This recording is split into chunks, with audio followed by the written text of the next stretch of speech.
Welcome to The Breakdown with Brodkorb and Becky, a weekly podcast that breaks down politics, policy, and current affairs. I'm Becky Scherr. And I'm Michael Brodkorb. We are back with a bonus episode this week and pleased to be joined by Kurt Daudt. Daudt served in the Minnesota House from 2010, including serving as Speaker of the House for 4 of those years.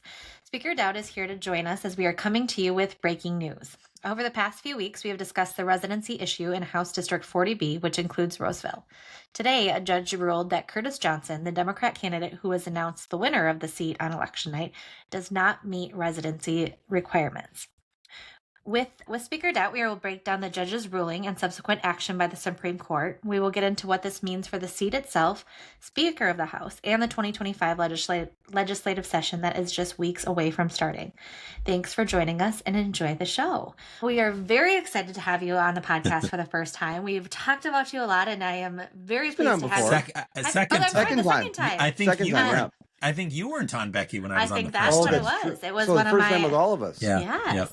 And perfect person to be on here. We're going to tap into all of your expertise. But I want to start by setting the table here about what is going on. So we've talked about the seat and what the ongoing legal issues going on here. But today, the district court judge Leonardo Castro ruled that Curtis Johnson did not meet the residency requirements of the 6 months living in the district prior to the election, that he is ineligible to serve as the representative for 40B, and he is enjoined from taking the oath of office and acting as a member of the House of Representatives. In his opinion, it was pretty compelling. He wrote, obtaining a lease and changing your voter registration does not satisfy this requirement. Meaningful physical presence is required to show genuine intent to reside in the district. The people of 40B deserve no less. Now, Speaker Daudt, you have, in your time in the House, we were just talking about it, you've had some experience with residency challenges, but talk to us a little bit about what this means and why this is important for our legislature. As folks know, and I'm sure you've talked about a lot in the past, the legislature came up tied on election night, 67-67. We have an even 134 seats in the House, so it's possible. The last time that happened was 1979. 78? 79. 78. And 78 election going into the 79 session. And on according to our Constitution, it takes 68 votes to pass a bill. So that means that every bill that passed would have to be bipartisan. At least one member of the other party would have to vote for something in order for it to pass out. That constitutional requirement does not apply to other votes, electing a Speaker of the House, setting House rules, all of the other procedural things that the House does. Only there is a constitutional requirement for 68 votes to pass a bill.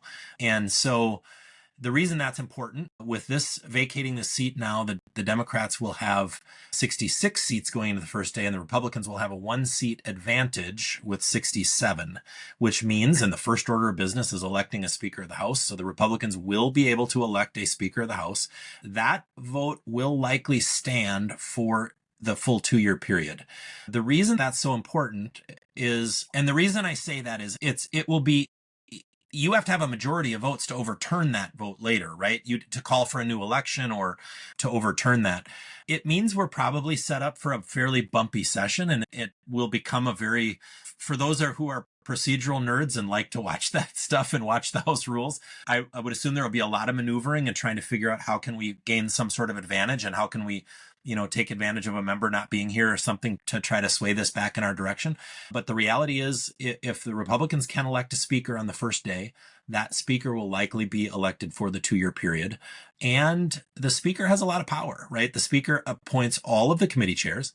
The Speaker appoints all of the committee members. The Speaker sets the staffing allotment for both caucuses. The Speaker signs all the bills and claims and pays all the bills. There's a lot of power that goes with being Speaker in the state of Minnesota. If the Republicans have that advantage on day one, I would certainly recommend that they elect their Speaker. And I think everybody realizes that they will. I don't think there's any question about that.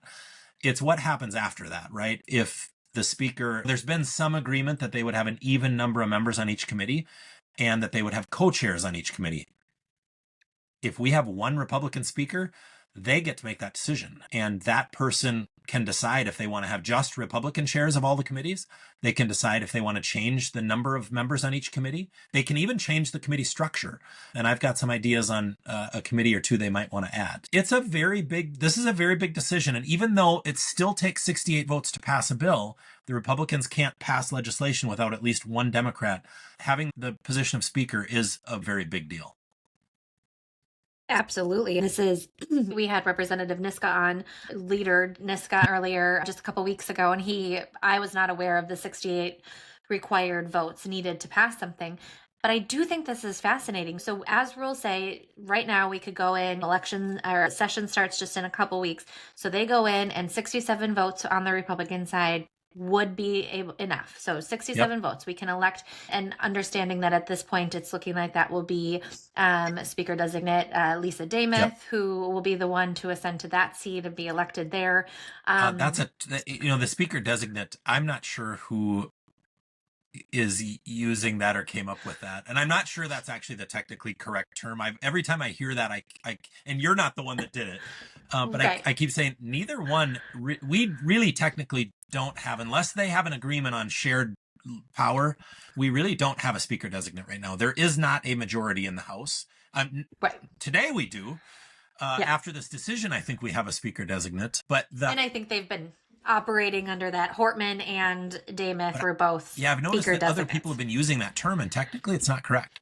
Yeah, I will just say I flagged it for someone earlier, and I didn't want to be a know-it-all, but you are in this category a know-it-all. Respectfully, you are a know-it-all in this category, and so I haven't tried to raise the issue, but I did flag it earlier and say I got some questions about that. Well, even when the caucuses, I'm glad you raised it. Even when the caucuses went in and held their leadership elections, each caucus elected a leader.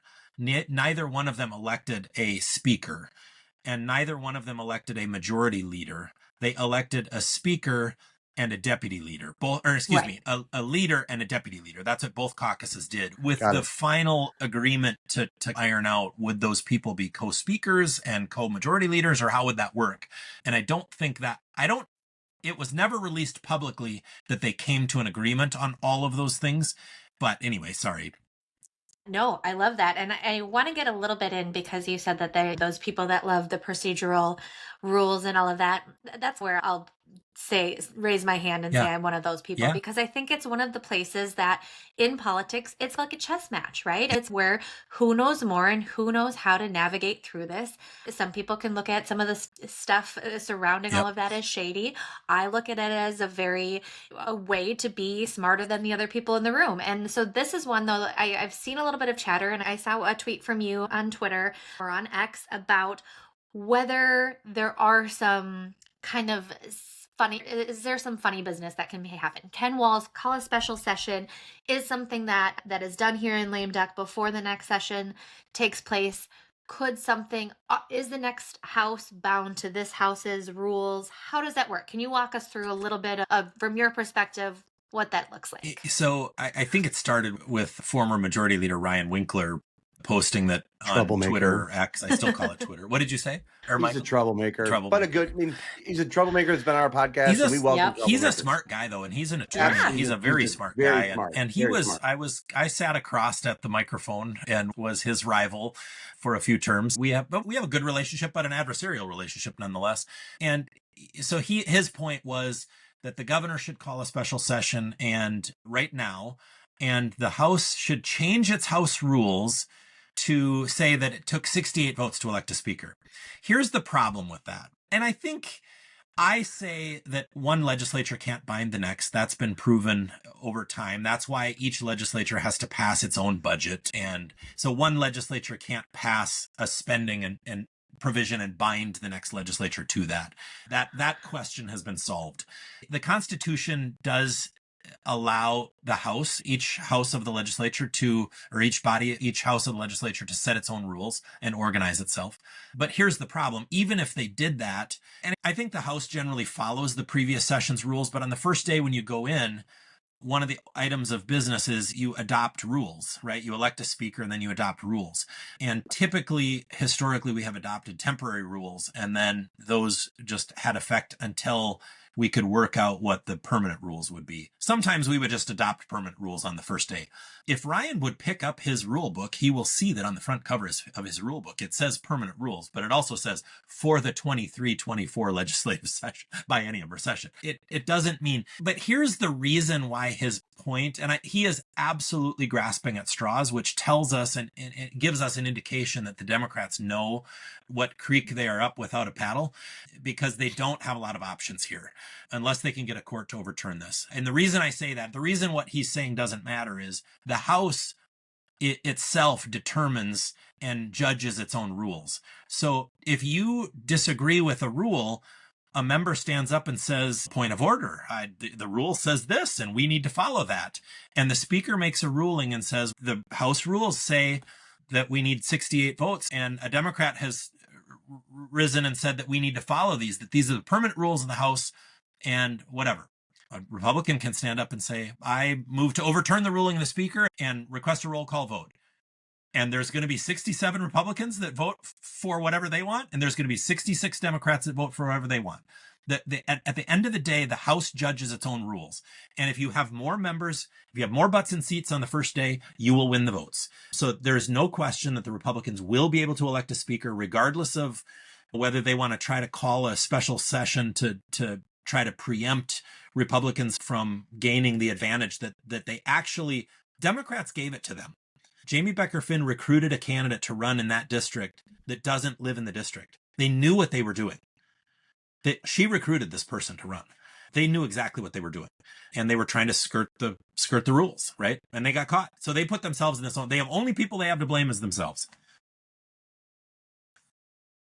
And I think that's something that you've seen a couple people talking about, but I don't think that we've seen enough. This is a mess of their own making, and they made their bed, so they gotta lay in it. And so anybody frustrated and upset, especially because we do know that it's a DFL seat, right? And the likelihood of a Republican taking this seat is not this. Curtis Johnson won by almost 30 points. It's not a seat. So like how. I'm sorry, and maybe offensive, but how stupid are you? How silly that they could not find in all of this district somebody legitimate. It happens to fill it. It does happen. We had it happen back, I forget what year, but Bob Barrett in Chisago County. I suppose it was right after let me think about this now. I think it was 14. It would have been after the 12 election. The 12 election would have been in new districts right after the 2010 redistricting, and then you run in those new districts in 12. And I think it must have been in that 14 election. And so the Democrats challenged it. I think they had set like a game camera in the driveway, so they were catching anytime somebody went in and out, and they had put like tape or something across the door so they knew nobody had entered the door, and they took pictures through the windows of no furniture in the residence. It was pretty obvious he didn't live there. And there was a new law that we had put on the books, and this is the part that I'm a little foggy on. His case was the first time that we had tested this new law. And I actually advocated, so the courts did exactly this, and it's what law prescribes. There is really no other option. The law is very clear on how to handle this situation. This judge acted very appropriately. He vacated this call, so there will be a new election. The reality is, I actually advocated for changing this law because if you're really a rules nerd or geek, you could game this. Like, we could have run somebody against Melissa Hortman in her district, and you don't have to have won the election, right? You could do it, and unless they changed this since. But back in Bob Barrett's case, this was the case. You could challenge the residency. So we could have put up a candidate against Melissa Hortman in her race. We could have challenged and that person didn't live in her district. We could have challenged that person's residency, and the judge would have stopped the election and called for a new one that would have happened in February. So for the first 45 days of the session, Melissa Hortman couldn't have been seated, right? And I think they might have fixed that, but the judge handled this situation absolutely perfectly. This is exactly the way they were supposed to, and I don't see a scenario. I think we've learned that the Supreme Court now maybe has said they're not going to take this case up, but even if they did, almost impossible to overturn this. They have to find that this person lived in his district, and they can't use any new evidence to do that. So there will be a special election. Yep. Now, this candidate will not be able to run because the court they're going to have to find a new candidate that lives in the district and then win the seat. So hold on, Michael. That's technically true but I don't know the details of this case. You have to have lived in the district 6 months before election day. So this new election will have a new election day. And I don't know if his residency was challenged just at the beginning of that 6 months or if it was for the whole 6 months. So there's a potential shot that this person could qualify, but I don't think it's possible. Would he be, do you think that they would, that would be tough for him to come back? And if he comes back and wins, boy, oh boy, talk about being unpopular on the school bus. I think your point is very valid. I think this person will not qualify to run in this election in the special, unless for some reason the special wasn't called until much later. But the governor is required to call the special session if the vacancy happens during a legislative session and before, I think there's a certain date in April. The governor's required to issue the writ of special election for no less than 35 days later than the writ. And the writ has to be 22. Issued within 22 days, right, of the beginning of the legislative session. So you're looking at 2 months that this could sit empty. Does this, and my question to you, Speaker Daudt, and then also Becky, does this in any way, now that we know that they've lost one of these seats, that it's been vacated and they're numerically down a number, does this change any of the negotiations of the power share agreement? I think so. Or are the Republicans now just, we're in control here at the White House? They just they're in charge. I think they're in charge, right? At least for that first 60 days. And I think that 60 days can be manipulated because that 22-day thing at the beginning says that the legislature has 20 days or 22 days that they can review the court's finding. If they decide they're not going to review it and they issue that determination sooner than 22 days, the governor can issue his writ sooner. If I was the Republicans, I'd be gaming this and saying, we're going to make sure to run the clock out on that 22 days so that you can't fill it until the last possible moment. And the governor, to that point, the governor probably could call it slightly sooner than 35 days, but it's very difficult. What was your point, Michael?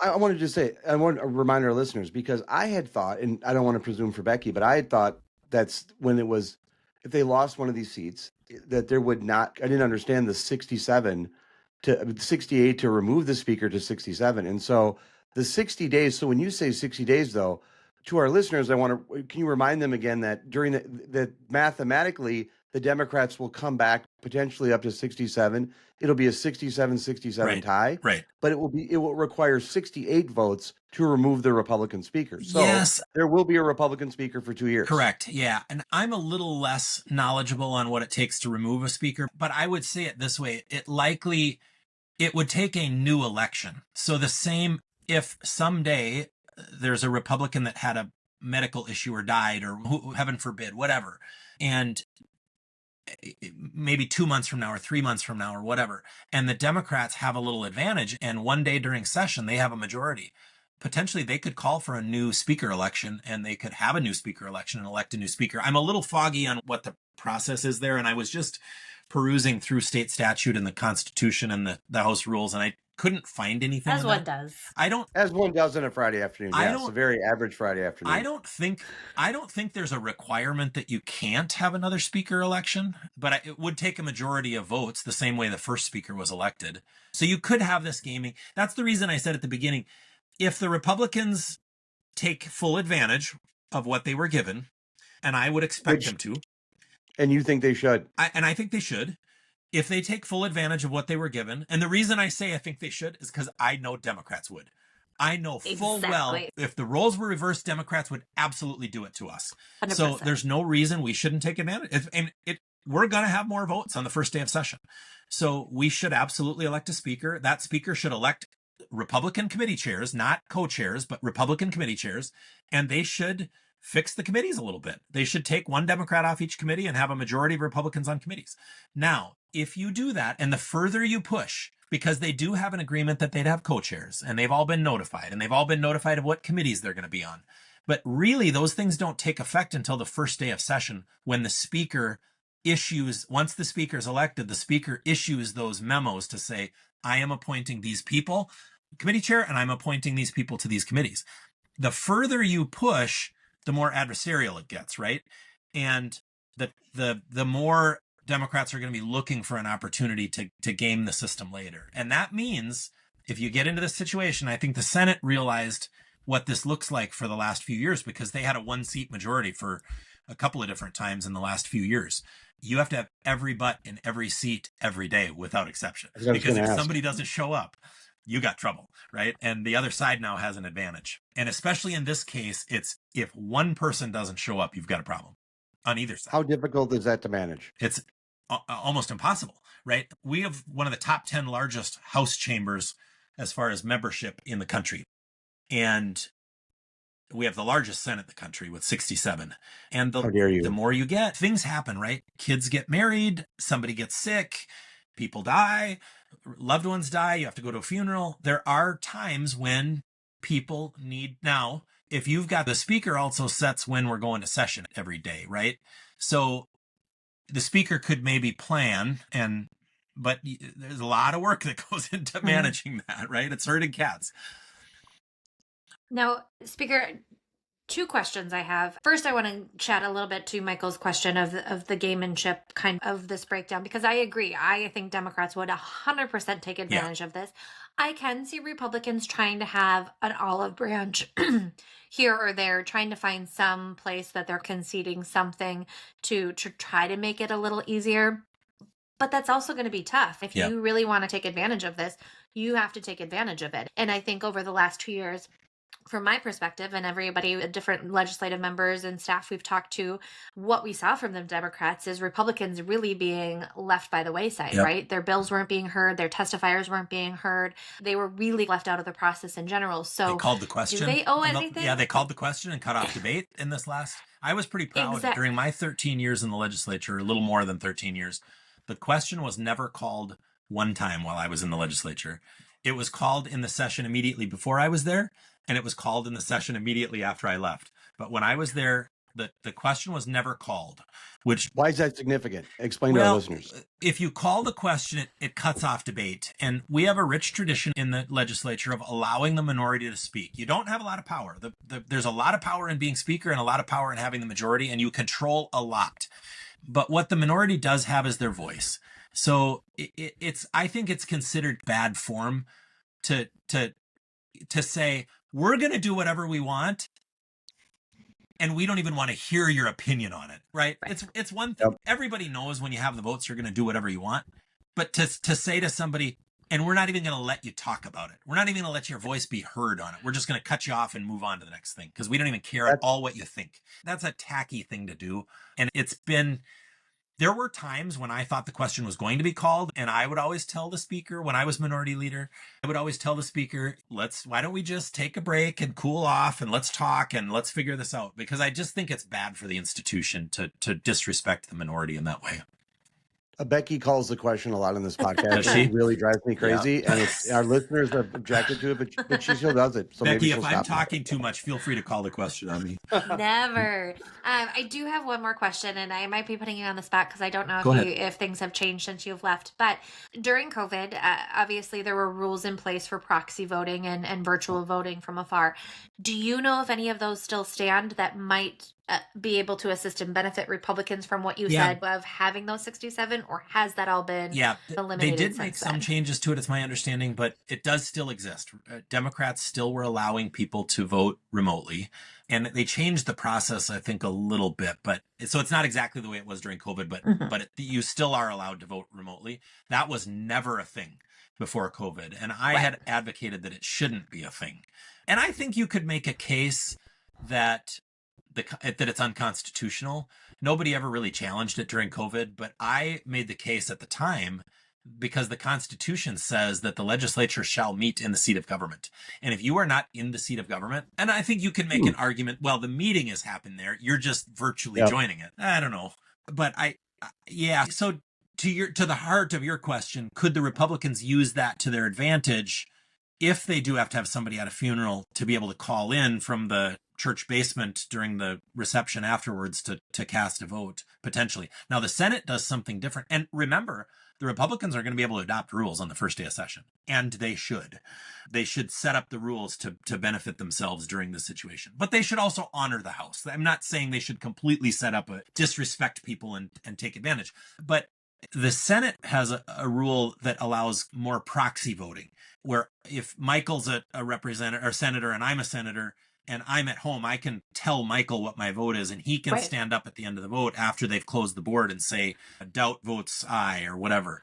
And that becomes an official vote and gets recorded. I actually think that one is probably more questionable on the legalities of it or constitutionality of it, because you're not hearing the person's, like in the House, you have to be on video and they call the roll. The clerk will call your name and then you say, people can hear it on the tape. So I want to just also make an observation. There seems to have been, and please disagree with me, both of you, if you think I'm wrong, but there seems to have been an uptick in the Republicans' legal game in the last couple of years. There's a challenge. Becky, we had Ryan Wilson on. He ran for state auditor, and he had responded to my op-ed.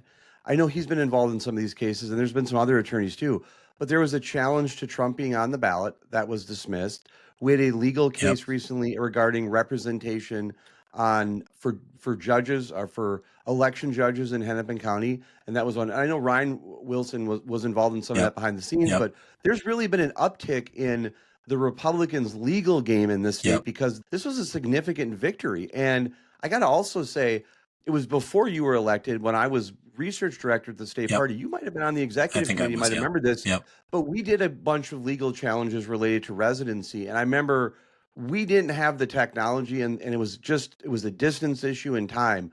But we didn't have the ability to document. And the way that some of these cases have happened. And having looked at these cases now with that kind of lens, again, I'm not an attorney, but having researched some of those cases, the evidence was pretty overwhelming in this case. And my compliments to the legal team wearing my partisan hat here, because there seems to be an uptick in the Republicans' legal game.